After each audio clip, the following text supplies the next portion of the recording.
Olá pessoal, tudo bem com vocês? Estou aqui regravando o áudio do quinto dia, que seria o domingo da primeira semana da quaresma. Tá? O quinto dia no domingo.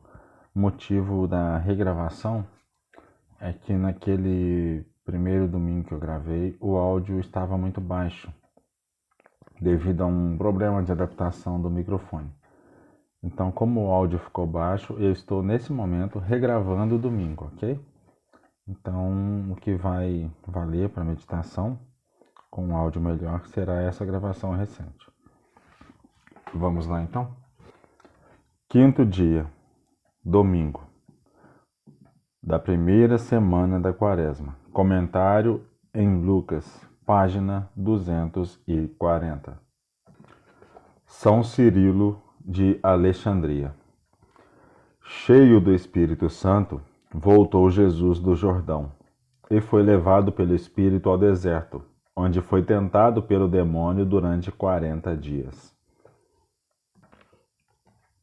Durante este tempo, ele nada comeu, e terminados estes dias, teve fome. Lucas capítulo 4, versículo 1 ao 2. Os benditos profetas, ao falarem da palavra de Deus, o Filho unigênito, daquele que é igual a Deus em glória e que compartilha de seu trono, radiante em perfeita igualdade com ele, levam-nos à persuasão de que ele foi manifestado como um Salvador e Libertador para os que estão na terra, dizendo: Levanta-te, Senhor, ajuda-me. Ele se levantou, portanto, e ajudou, tendo assumido a forma de um escravo, sendo feito à semelhança dos homens. Assim como um de nós, colocou-se como vingador em nosso lugar, contra aquela serpente assassina e rebelde que trouxe o pecado sobre nós. A serpente que fez com que a corrupção e a morte recaíssem sobre os habitantes da terra, para que por seus meios e nele pudéssemos obter a vitória, ao passo que na antiguidade fomos vencidos e caídos com Adão. Vinde, pois, e louvemos ao Senhor, cantemos salmos a Deus nosso Salvador, pisemos a Satanás, levantemos o grito de vitória sobre ele, agora que está lançado e caído. Exultemos sobre o réptil astuto, pelo que resultemos sobre o réptil astuto, preso em uma armadilha inextricável.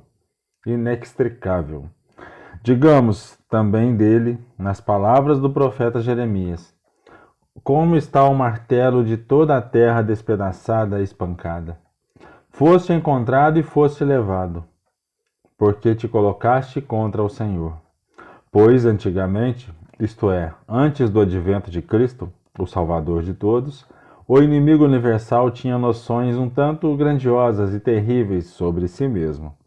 Exaltava-se orgulhosamente com a praga dos habitantes da terra, dizendo: segurarei o mundo em minhas mãos como um ninho, e como os ovos que sobraram eu o tomarei. Ninguém escapará de mim, nem falará contra mim. E, na verdade, não havia ninguém na terra que pudesse se levantar contra o seu poder. Mas o Filho se levantou contra ele e contendeu, sendo feito semelhante a nós. E, portanto, como eu disse, a natureza humana, vitoriosa nele, ganha a coroa. Foi isto que nos velhos tempos o próprio Filho proclamou. Por meio dos santos profetas dirigia-se a Satanás: eis que eu sou contra ti, monte que corrompe toda a terra. Veja o que diz o bendito evangelista quando Cristo estava batalhando em nosso favor contra aquele que corrompia toda a terra. Mas Jesus, estando cheio do Espírito Santo, voltou do Jordão. Aqui está a natureza do homem ungida com a graça do Espírito Santo em Cristo como as primícias, coroada com as mais altas honras. Pois na antiguidade o Deus de todos prometeu: e acontecerá naqueles dias que derramarei do meu espírito sobre toda a carne. E a promessa é cumprida para nós primeiro em Cristo, para aqueles dos velhos tempos que sem restrição deram lugar à luxúria carnal. Deus disse: Meu espírito não habitará nestes homens, porque são carne. Agora, quando todas as coisas se tornaram novas em Cristo, quando somos enriquecidos com a regeneração pela água do Espírito, não sendo mais filhos da carne e do sangue, mas de Deus nosso Pai, possuindo com muita justiça e honra o privilégio glorioso da adoção, somos feitos participantes da natureza divina pela comunicação do Espírito Santo. Mas aquele que é o primogênito entre nós, Cristo, entre muitos irmãos, humilhando-se, foi o primeiro a receber o Espírito, embora ele mesmo seja o doador do Espírito. Humilhou-se para que pudéssemos alcançar esta dignidade e graça da comunhão com o Espírito Santo. O apóstolo Paulo também nos ensina, falando tanto dele quanto de nós, para que santificador e santificados formem um só todo. Por isso, Jesus não hesita em chamá-los seus irmãos, dizendo: Anunciarei teu nome a meus irmãos, no meio da assembleia cantarei os teus louvores.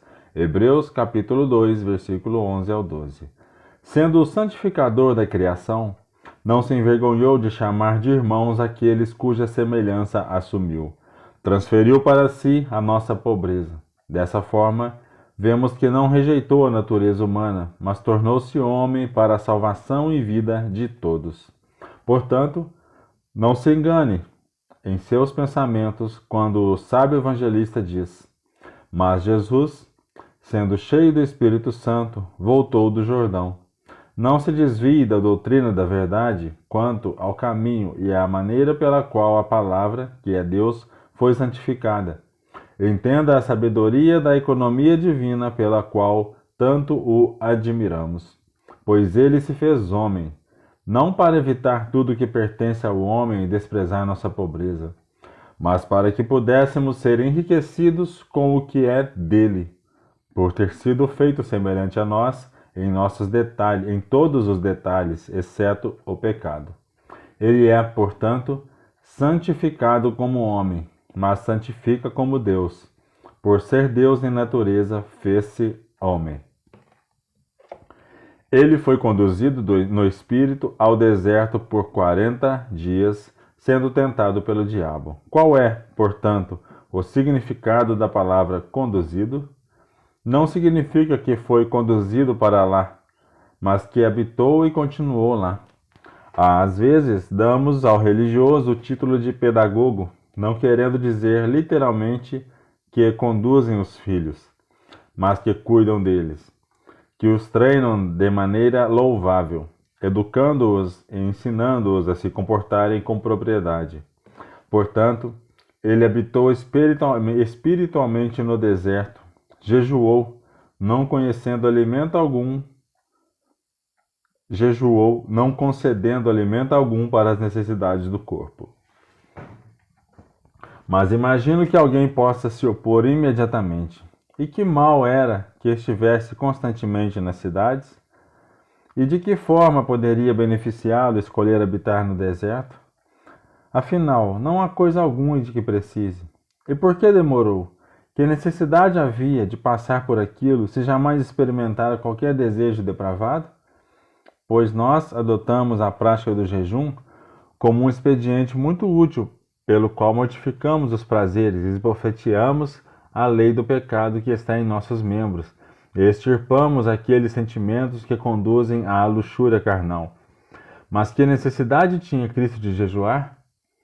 É por meio dele que o Pai mata o pecado na carne. E sabendo disso, o divino Paulo escreveu: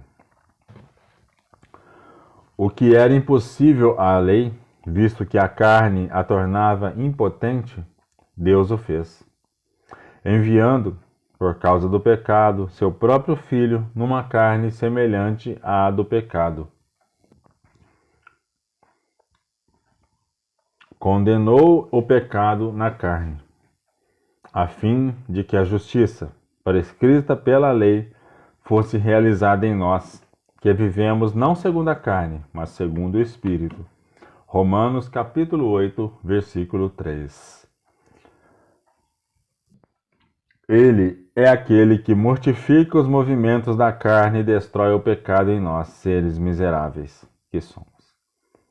Então, de que jejum poderia precisar no que diz respeito a si mesmo? Ele é santo, imaculado por natureza, totalmente puro e sem mancha.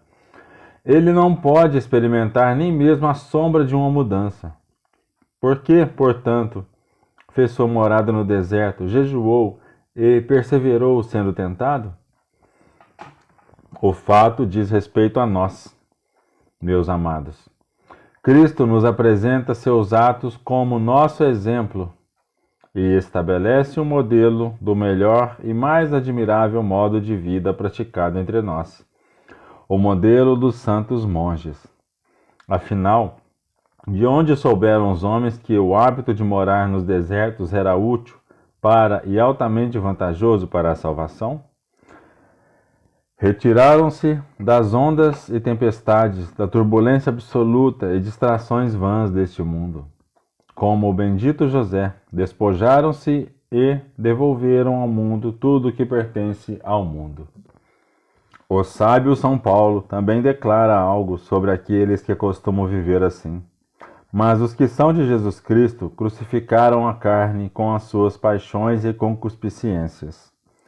Ele mostra àqueles que escolheram este modo de vida que a abstinência é necessária, da qual o fruto é o jejum e o poder da resistência. O abster-se ou comer muito pouco, dessa forma, quando tentados, venceremos a Satanás. Mas observe com cuidado. Primeiramente, Cristo foi batizado e cheio do Espírito Santo. Depois, retirou-se para o deserto e fez abstinência como sua armadura. Estando assim equipado, quando Satanás se aproximou, Cristo o venceu. Assim, colocou-se diante de nós como nosso modelo. Portanto, você também deve primeiro vestir a armadura de Deus, o escudo da fé e o capacete da salvação. Você também deve primeiro ser revestido de poder do alto. Deve ser feito participante do Espírito Santo por meio do precioso batismo. Então você poderá comprometer-se a levar uma vida amável e honrada com Deus. Com coragem espiritual, tomará como habitação os desertos. Guardará o santo jejum, mortificará os prazeres e vencerá a Satanás quando ele o tentar. Em Cristo, portanto, ganhamos todas as coisas. Ele aparece entre os combatentes, Cristo que, sendo Deus, é coroado. Entre aqueles que vestem a coroa da vitória está aquele que coroa a cabeça dos santos. Vejamos, portanto, a habilidade de suas lutas. Vejamos como derruba a maldade do diabo. Quando 40 dias se passaram em jejum, teve fome. Mas ele é quem dá comida aos famintos. Ele é o pão que desceu do céu e dá vida ao mundo. Todas as coisas subsistem nele. Mas pelo motivo que, por outro lado, era necessário que aquele que não recusou nossa pobreza se retirasse do que pertence à condição do homem, consentiu que sua carne exigisse seus suprimentos naturais. E daí as palavras, ele teve fome. Não foi, entretanto, até que houvesse jejuado o suficiente, e pelo poder divino mantivesse a carne intocada, abstendo-se de comer e beber. Assim, permitiu que a carne sentisse suas sensações naturais. E por qual motivo? Para que aquele que é ao mesmo tempo Deus e homem possa ser reconhecido como tal, na mesma pessoa, tanto como superior a nós em sua natureza divina, quanto em sua natureza humana como nosso igual. Disse-lhe então o demônio, capítulo 4, versículo 3. Então o diabo se aproxima para tentá-lo, esperando que o sentimento de fome o ajudasse em sua maldade inata, pois muitas vezes ele prevalece sobre nós, apoiando-se em nossas fraquezas para consumar seus empreendimentos. Pensou que Cristo iria prontamente saltar no desejo de ver pão pronto para seu uso. E por isso disse: Se tu és o Filho de Deus, faze esta pedra se transformar em pão. Ele se aproxima dele, portanto, como um homem comum e como um dos santos. Ainda assim, tinha uma suspeita de que possivelmente poderia ser o Cristo. De que maneira, então, desejava saber?